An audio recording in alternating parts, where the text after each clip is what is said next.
রান্নাঘরে আপনাদের সবাইকে স্বাগত। আজকে আমি আপনাদের দেখাবো ফলি মাছ দিয়ে রসুনের ঝাল। তার জন্য আমি নিয়ে নিয়েছি 500 মতো ফলি মাছ। ফলি মাছটাকে এখন বাজার থেকেই সব মাছ কেটে দিয়ে আমি বাড়ি এসে ভালো করে পরিষ্কার করে ধুয়ে নুন হলুদ মাখিয়ে রেখে দিয়েছি। ফলি মাছের ঝাল করতে আমাদের লাগবে 1 চামচ মতো রসুন বাটা, লঙ্কার গুঁড়ো, হলুদ, নুন এবং তেল। এছাড়া আর কিছু প্রয়োজন নেই, আর আমরা জল ব্যবহার করব। এবার আমরা রান্নাটা শুরু করব। আমি কড়াইতে মাছ ভাজার মতো তেল দিয়ে দিলাম। যদি পরে মনে হয় যে বেশি আছে তখন আমি তেলটাকে তুলে রাখবো এবং ওটা অন্য কাজে লাগাতে পারবো, বা আবার মাছের তরকারিতেও দিতে পারি আমরা। এখন আমি মাছ ভাজার মতো তেল দিয়েছি। তেলটা কিন্তু খুব ভালো করে গরম হতে হবে, না হলে মাছ লেগে যাবে।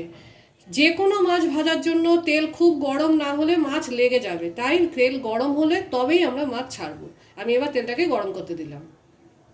দেখুন তেলটা একদম খুব ভালো করে গরম হয়ে গেছে, ধোঁয়া বেরোচ্ছে।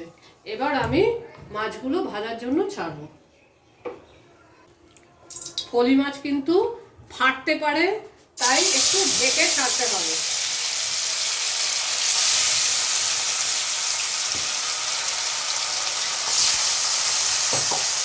আমরা মাছটাকে ঢেকে দেবো, কারণ ফলি মাছ ফাটতে পারে।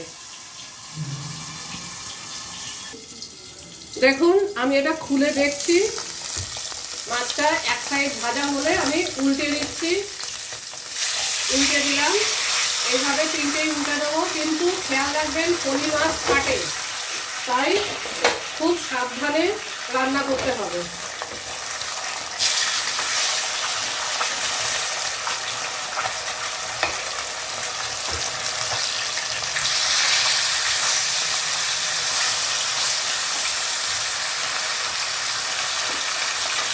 আবার আমি ঢেকে দেবো, আবার 3-4 মিনিট পরেই দেখবো।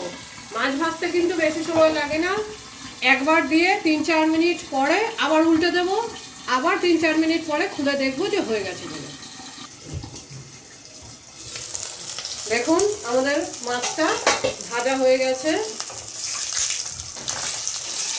মাছটা আমি তুলে নেব। দুপাশেই কিন্তু সমান করে ভাজা হয়ে গেছে। দুপাশেই সমান করে ভাজা হয়ে গেছে। এইভাবে আমি বাকি মাছগুলো ভেজে নেব। মাছ ভাজার পরেও আমার অনেকটা তেল বেঁচে গেছিলো, আমি কিন্তু তেলটা কমিয়ে রেখেছি। এখানে 5 চামচ মতো বা 4 চামচ মতো তেল বাকি আছে। ওই মাছের তেলটাই আছে, কিন্তু 4 চামচ মতো আছে। এবার আমি গ্যাসটা পুরোপুরি কমিয়ে দিয়েছি। এবার আমি এই রসুন বাটা যেটা রেখেছিলাম সেটা দিয়ে দেবো, এবং এর সাথে একটু জলও দেবো।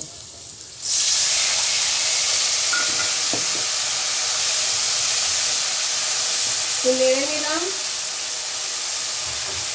এতে 1 চামচ মতো লঙ্কার গুঁড়ো দিয়ে দিলাম।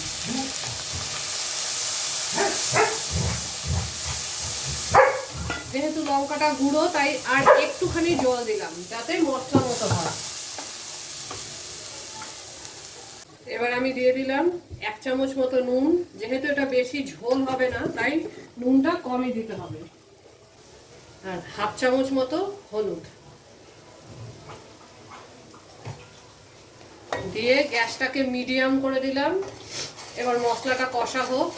আর কিছুই লাগবে না এতে, শুধু রসুন, লঙ্কার গুঁড়ো, হলুদ গুঁড়ো এবং নুন। এবার মশলাটা ভাজা হোক। দেখুন মশলা দিয়ে কেমন তেল বেরিয়ে গেছে, মশলাটা ভাজা হয়ে গেছে। এই মশলাটা ভাজা হতে কিন্তু বেশি সময় লাগে না, 2-3 মিনিটেই হয়ে যায়। মশলাটা ভাজা হয়ে পুরো তেল বেরিয়ে গেছে। মশলা ভাজা হয়ে যখন পুরো তেল বেরিয়ে গেছে, এবার আমি এতে জল দিয়ে দেবো। 1 কাপ মতো জল দিয়ে দিলাম, এবং এতে এবার আমি মাছগুলোকে ছেড়ে দেবো।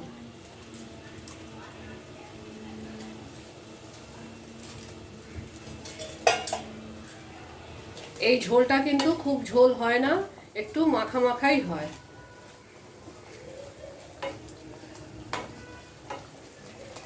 এবার আমি মিনিট খানেকের জন্য গ্যাসটা সিম করে দিলাম, মিডিয়াম করে দিলাম গ্যাসটাকে এবং একটু ঢেকে দিলাম।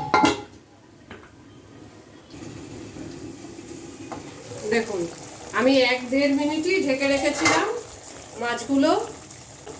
এবার আমি আবার একটু উল্টে দিচ্ছি মাছগুলোকে,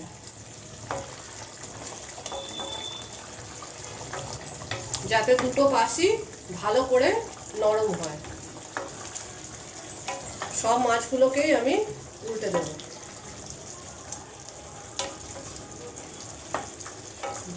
দিয়ে গ্যাসটা কমিয়ে আবার আমি 2 মিনিটের জন্য ঢেকে দেবো।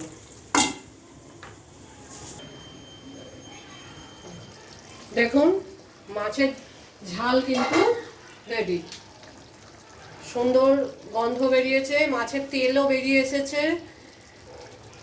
এটা গরম গরম ভাতের সাথে খেতে খুবই ভালো লাগে। যারা রসুনের ঝোল খেতে পছন্দ করেন তাদের জন্য খুবই ভালো আইটেম। এবার আমি সার্ভ করে দেবো।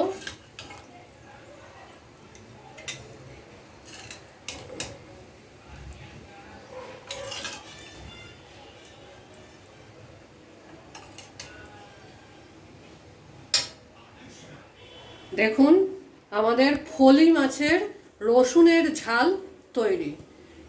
এই ঝাল গরম গরম ভাতের সাথে খেতে খুবই ভালো লাগে।